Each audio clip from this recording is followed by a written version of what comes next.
buying new versus buying an existing older house.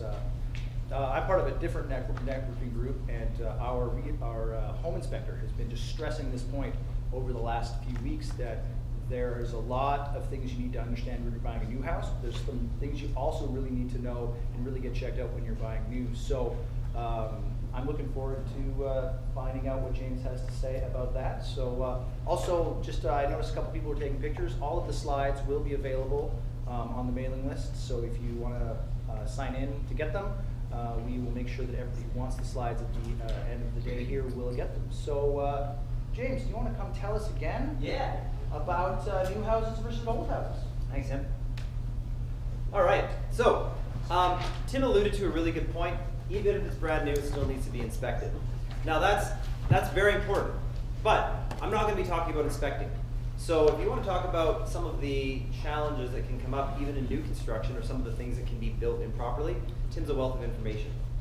What I'm going to be talking about is specifically what you can expect when buying brand new versus what to expect when you're buying an older house. Now there's a lot of allure with buying older houses, and a lot of investors initially focus on buying older properties because sometimes they can be a little bit less expensive, or they can be in locations that are very, very appealing.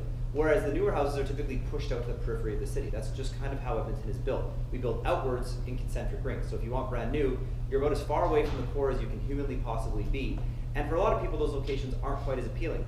But I want to bring a bit of a new perspective on building your portfolio, because there can be a lot of room in a well-balanced portfolio for brand new properties.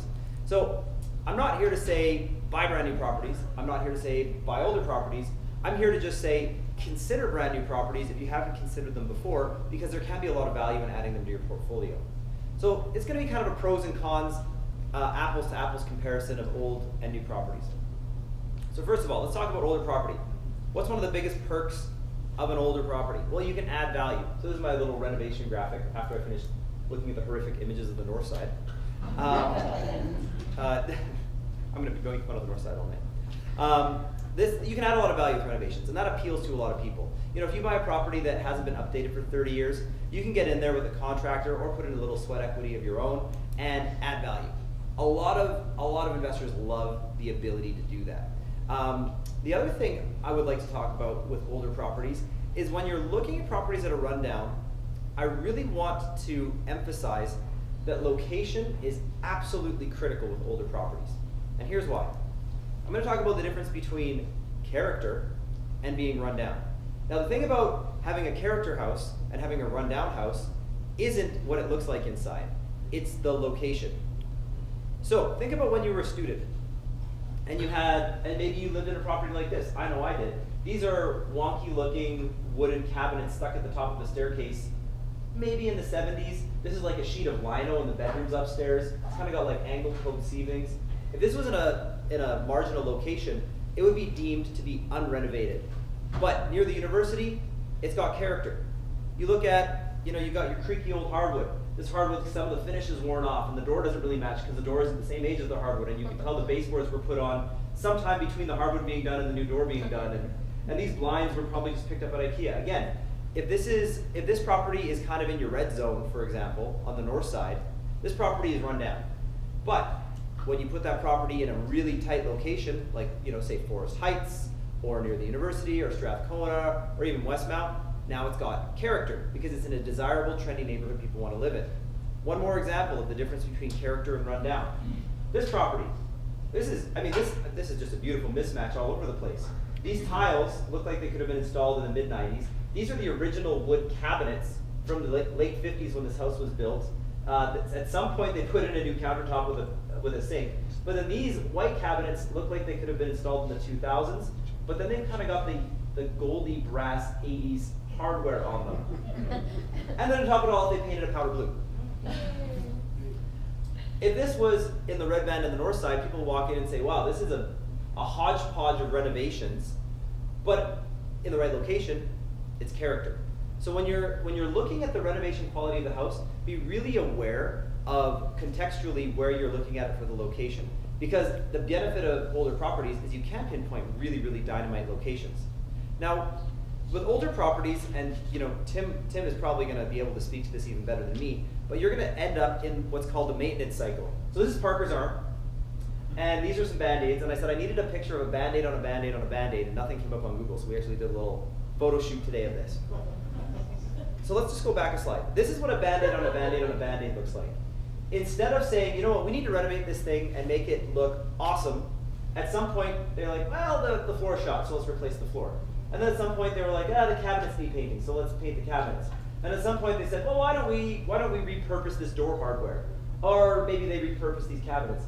And then this window was probably installed at a different time, and this casing was probably just recently installed because it still looks like it hasn't been dinged up. So that's what I mean when I say a Band-Aid on a Band-Aid on a Band-Aid.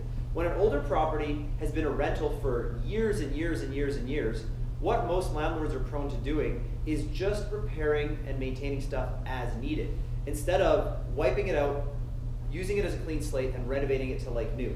So when you're approaching older properties, especially ones that have been rentals for a really long time, you have to be really careful to avoid what I call the maintenance cycle. Now, what I like to do when I'm looking at properties to renovate is you don't want to buy a property that's in the middle of what I call the maintenance cycle. Because if a property, if it was totally trashed, would be, I'm just using hypothetical numbers, would be worth $300,000, but it's been maintained-ish, well now you're probably going to have to buy it for $320,000, even though it would be worth $360,000 if it was totally renovated.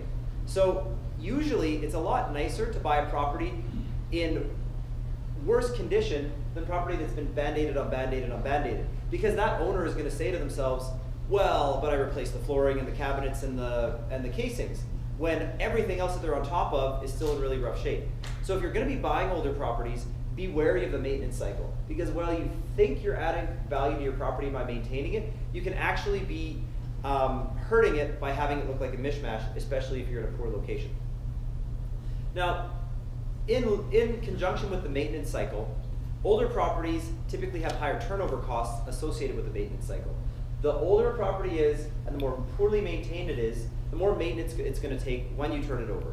For example, if you have a brand new property that's in tip-top condition, usually if it's been turned over 3 years after it was brand new, maybe you're steam cleaning the carpets and throwing a fresh coat of paint on it, or maybe that tenant profile has actually kept it in like new condition because they really, really taken care of the property. With older properties, whether you like it or not, you end up in a position where typically there's a lot more to fix because more things are failing in the property. And that can feed into that maintenance cycle because you're only going to fix what's needed typically if you're owning a property that needs some maintenance. But here's some of the pros of older property. Let's talk about location. Poorer locations have higher turnover and can end up costing you a lot more. Keep that in mind when you're looking at older properties. So when I say buy older property, I really want to focus on good locations because there can be big upside. So here's the image of the LRT. When I think big upside, I think of being close to that LRT. And the vast majority of the property that's in the direct path of where that LRT is going is in fact older properties. So with older properties, you can almost be trying to key in on that lot value to have a land play. Because as we know, skinny houses are very, very popular in the city. Infill duplexes very popular in the city. And we're even seeing a lot of land assembly where people are taking 2 or 3 lots and getting them rezoned to DC2, RA7, RA8, and putting up small condo complexes. So if you're careful with your acquisitions and you're focusing on location, then you can end up having a really, really solid piece of land that's going to appreciate a lot more than something in a suburban neighborhood or something that's the Edmonton average. So let's switch gears to talk about newer properties. One of the perceptions that a lot of people have about brand new properties is that there's going to be a decrease in cash flow because they're more expensive in relation to how much you can actually rent them for. And so what I'm going to do later in this presentation is, like I said, I'm actually going to compare apples to apples. I'm going to take the numbers of a similar older property and the numbers of a similar newer property, and we're really going to drill down to what that looks like. Now, the thing about newer is, like I said, you're basically in Edmonton going to be hitting up the burbs. So this is my burbsy photo. A bunch of houses that look all the same, kind of on streets that are fairly new. That's what we're talking about when we're thinking about mostly newer properties in the city of Edmonton.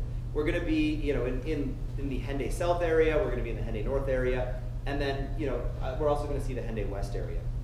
But that location isn't necessarily a negative for everybody, because there is a tenant profile that exists that really loves that new feel. A lot of people, especially a lot of Albertans, really love to be the first person or the second person that lived in a property. So this can actually lead to an improved tenant profile. So let's talk about the typical Alberta Advantage tenant profile. You know, we've got young families, we got jacked up trucks. Yeah, Alberta. So what do these people want? You know, these people don't necessarily want to be living close to the core because maybe they're working in Nisku. That's why they got the big truck, because you needed to get to Nisku. Or maybe they're working out in the oil field, or maybe they're working out in Atchison. There's a lot of very high-paying, high-skilled labor jobs that exist outside of the city, not inside the core of the city. So these tenants actually prefer to be on the periphery because it's closer to work for them, not further from work for them. And typically because they're making really good incomes, they want new, they want to take good care of the place, they want a good place for their family. The other thing you want to target is there's a ton of new schools being built all over these new communities right now. I'm going to give a little shout out to Aurora in the back section there. She just got a property that's literally across the street from a school that's opening this September. Brand new property. And what do we know about schools? Who goes to schools? Kids. What do parents hate moving? They hate moving their kids. So she's going to attract a tenant profile kind of like this, an Alberta Advantage tenant profile, somebody that has one of those jobs where they'd rather be on the periphery of the city, and ideally somebody who has kids that go to the school so that they're not going to move on her for 5 years. So, you know, big congratulations to her for making that acquisition. It's super exciting. With newer properties, obviously we have decreased repairs and maintenance. This is something that's, you know, really appealing to a lot of people, especially investors. So I'm going to talk to the video here for a second for people who are out of town. One of the biggest concerns out of town investors have is, what am I going to do about property management, and what am I going to do about finding a good contractor? Because it's very easy for property managers and contractors to inflate the cost of things for people who are out of town. So if you're taking repairs and maintenance out of the equation because you bought new, that creates a lot less opportunity for your expenses to creep up on you when you didn't really pro forma for it or budget for it. Now, the other thing that's nice about new properties is they all come with Alberta New Home Warranty. So if there's any really serious deficiencies in the property, you've got a warranty to cover it. This peace of mind is really nice for a lot of people. So here's what we're going to do. We're going to do a deal comparison side by side. We're going to look at an old one versus a new one. We're going to compare a green apple to a red apple. It's still apples to apples. Now, I wanted to pick a property that's going to be about the same purchase price. So you can kind of figure out, okay, if I'm going to spend in the low $300,000 on a piece of property, what does that actually look like in terms of the numbers? So I'm going to do two case studies really quickly here and talk about the pros and cons. So first of all, we're going to look at an old bungalow. So this is an old bungalow that is close to where the LRT is going. Now, you can see it's, you know, it's nothing special, but it's on a large lot, which is a good site for redevelopment. It's rentable in its current condition. You know, judging by this picture, it looks like it might already be rented. And you know, it's spacious. It's going to attract a reasonable tenant profile, and it's going to cash flow. And I mean, the real exciting factor, right there. There's the LRT. So yeah, this is what we're talking about with old properties. You can get something right now that's rentable. It doesn't have a suite in it right now, so that could be an option. If you want to refurbish it, you can put in a suite. Or if you just want to rent it as is for the short term, you've got a fantastic piece of land that you can build on later to target being close to the LRT stop. So let's look at what we would call the old bungalow standard calculation. Now I don't know, these numbers probably look pretty small all the way in the back, but I'm going to try to review them anyway. So this is, so if you're, you know, if you're a RAIN member, you're a KeySpire member, typically the numbers that we like to use is we take the rent in here. So this thing would rent for about $1,800. It's got a double detached garage. You've got your taxes, insurance, property management. We charge 10% for our property manager. Vacancy, 5%. Repairs, 5%. And then we put our mortgage on. Now, unfortunately, it's cutting off the most important part, which is the number that's coming out the end. But when we look at this property, we've got cash flow of $102 a month. Not bad for a single property without a suite. We've got a contribution to the reserve fund of $180. That's your vacancy and your repairs allowance. So there's a total cash flow of $282 a month. So not too shabby. But because we know it's an older property, we have a very likely possibility that this reserve fund, this repairs and maintenance vacancy allowance, is actually going to get spent, because that's what happens with older properties. So let's adjust this calculation to make it a little more realistic. Yeah, okay, so is it cutting off? Yeah, no, it's not cutting this off. Okay, good. So what did I adjust? My vacancy probably going to be higher because it's in an older neighborhood and because it's an older property. So a little more vacancy, a little more repairs and maintenance because we know it's an older property, and all of a sudden our real cash flow goes down to $12 a month, and we're putting $270 a month into that repairs and maintenance reserve contribution. So that's kind of the move that ends up happening with these older houses is you calculate it out being a good, Rain/Keyspire calculator. You're like, okay, I should make $102 a month and put $180 a month into my reserve fund. But if you bought a property that has a lot of deferred maintenance or is kind of caught up in that maintenance cycle, what ends up happening is you end up spending way more on repairs and maintenance, and all of a sudden your cash flow isn't as high. This is what ticks a lot of people off with older properties, is you do everything right on paper, and then your ownership experience in reality ends up not being as profitable as you thought. Well, this is one of the reasons why, because older properties can have a lot more repairs and maintenance and have tenants that don't take as good of care of the property. So let's talk about new. So again, we're going to spend about $320,000, $330,000. So we're going to look at new townhouses. Now, this is a townhouse that's in the Creekwood-Chappelle area. There's a couple of builders doing it. Actually, one of my favorite builders is Abby, and Alexis is here from Abby, so give everybody a wave. So she represents these types of townhouses.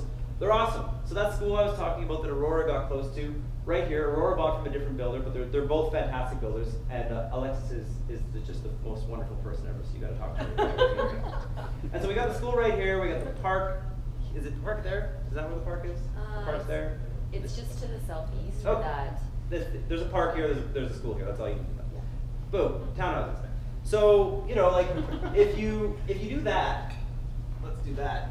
That actually more or less looks like a brand new starter home. They just attach them together. So now instead of spending $370,000, $380,000 on a 1,450 square foot starter home with a double detached garage, you're getting economies of scale. They're attached together. From the tenant's perspective, they're not really going to pay that much different of a rent because what they're getting as an ownership experience is that really nice house, 3 bedrooms, 2.5 bathrooms, granite, laminate, tile backsplash. They're great looking properties.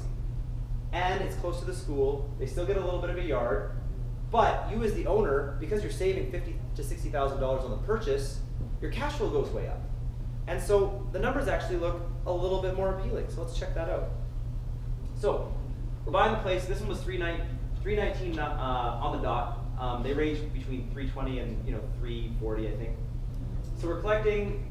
So Jerry and Maria Smith were supposed to be here because they bought one of these too. So I was using theirs as a case study because they ended up getting $1,805 rent. So this isn't me speculating. This is a signed lease that got signed this month for that rent for this property. This is a case study. Well, the other one was a case study too.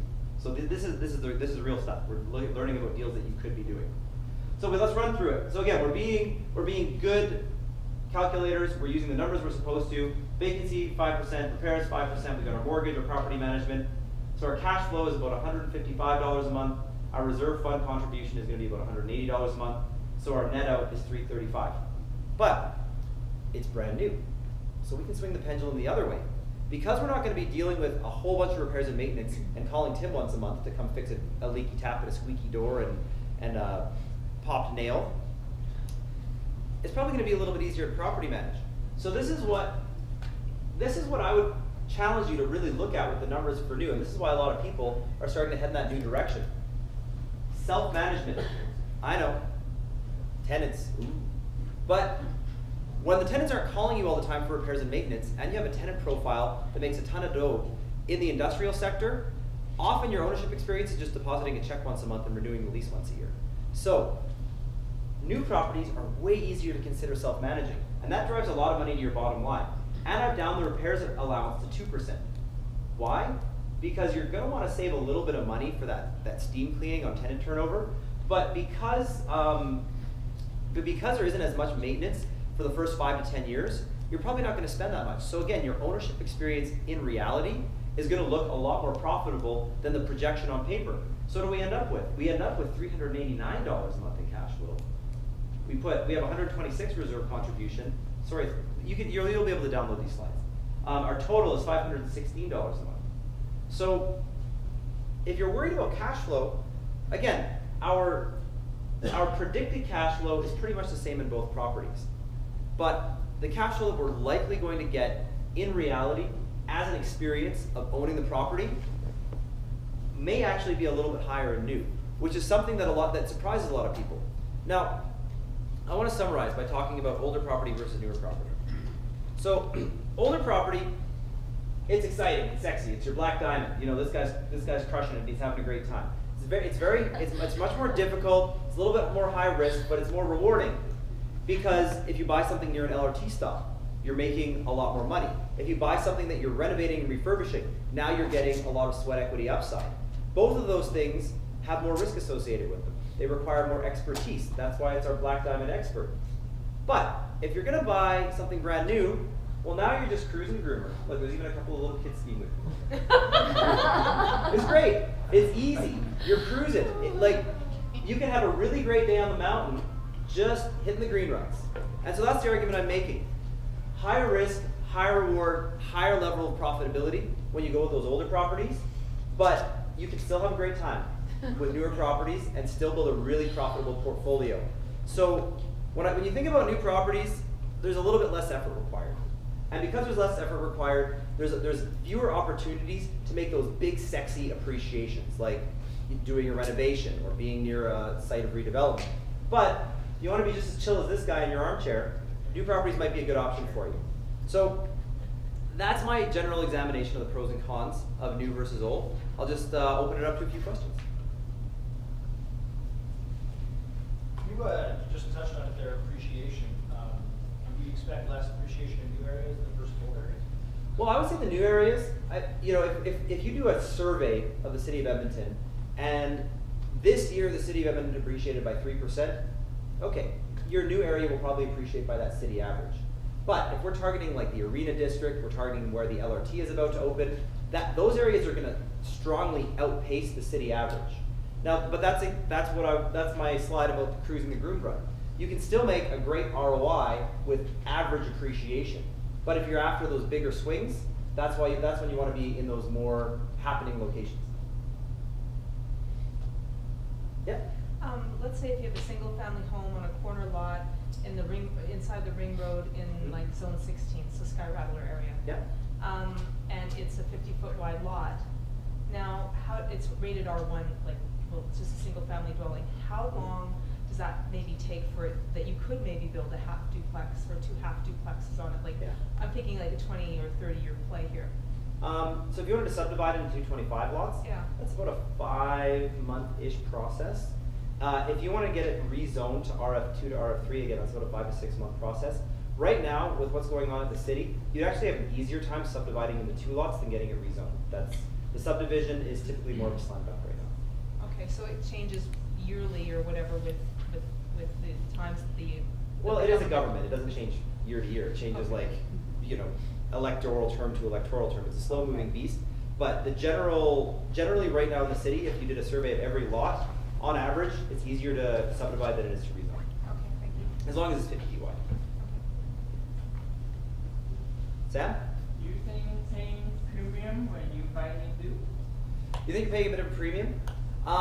Typically, when you buy new, you do pay a bit of a premium. And the thing about builders is most of them stick very, very close to their list price. They don't like to negotiate a lot. And so that's a big mental shift you need to make when you start looking at buying new properties. Typically the price is the price. Sometimes they'll throw in a few free upgrades, or sometimes they'll have a couple $1,000s in wiggle room. But when you buy an older property, if you find that motivated vendor, you're not going to see that $20,000 to $30,000 to $40,000 screaming deal because you found a motivated vendor.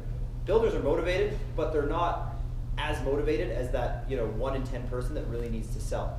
Now, one of the things about builders that's really nice is typically they build out new neighborhoods in phases, and oftentimes they'll price the second phase a little bit higher than the first phase, and then the third phase a little bit higher than the second phase.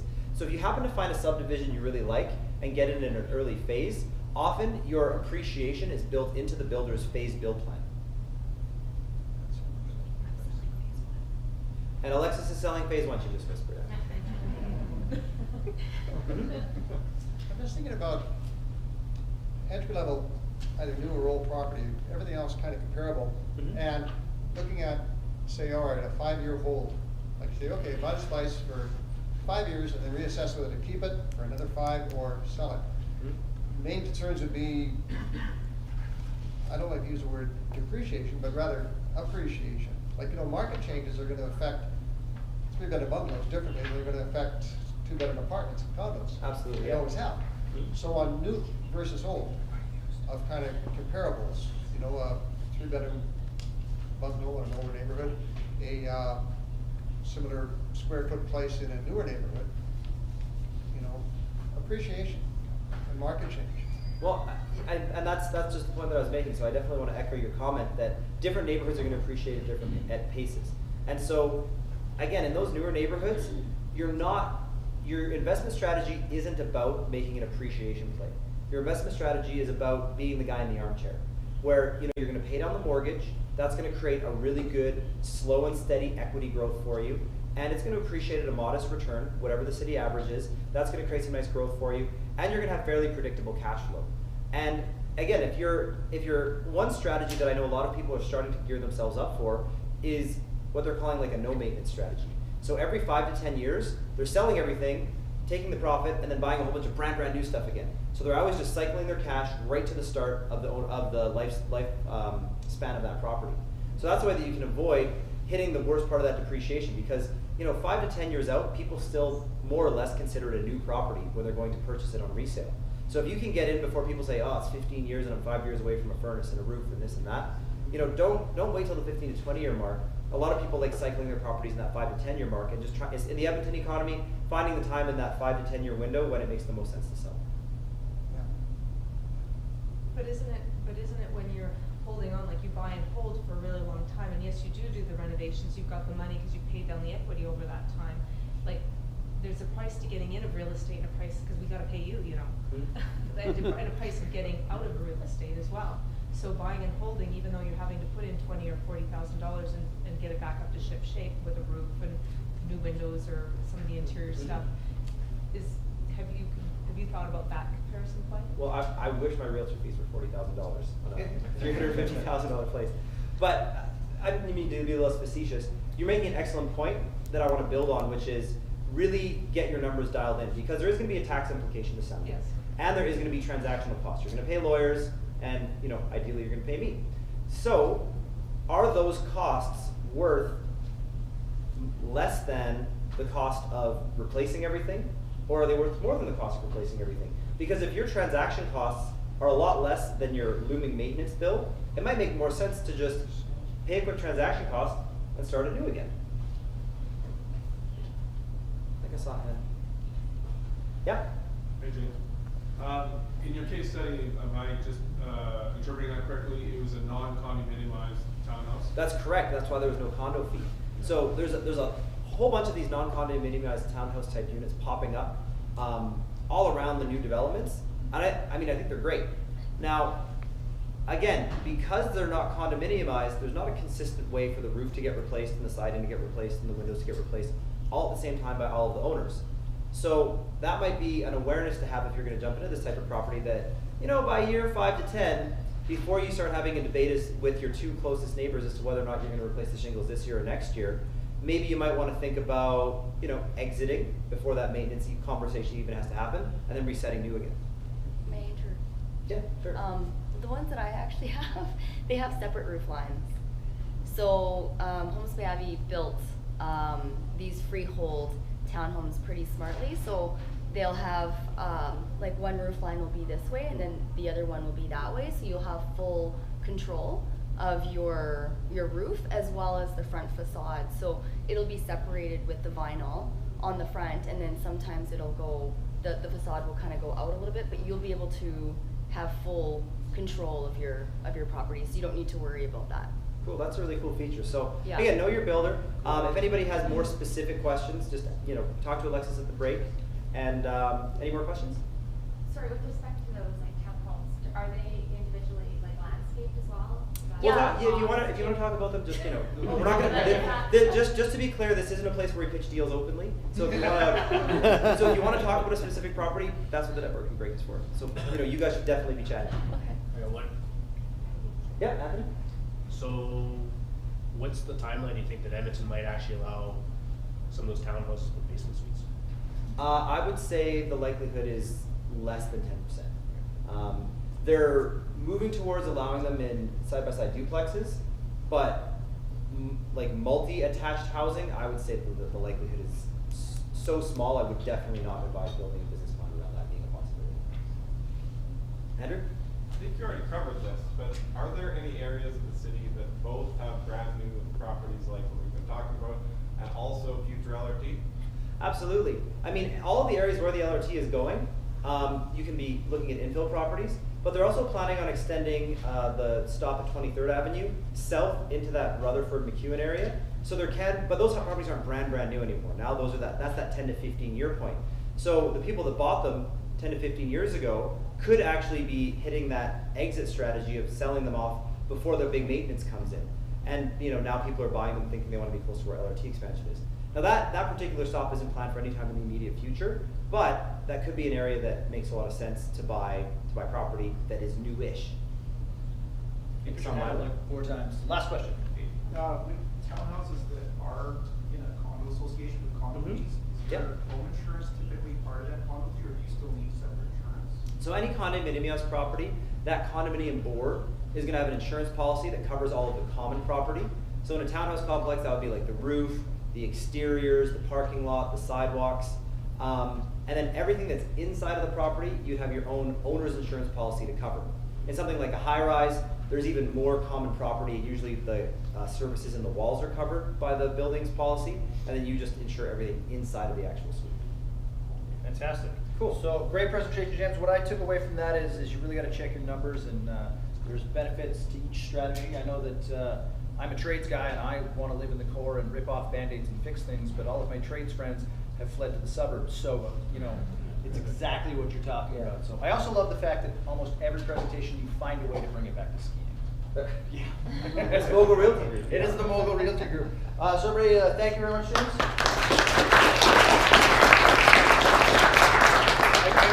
I definitely see why, with his expertise, he's starting up his own little group. Everybody had a little sheet here. So for those who don't know, he's mentoring a number of people that are getting into it. He's starting up his own Mogul Realty.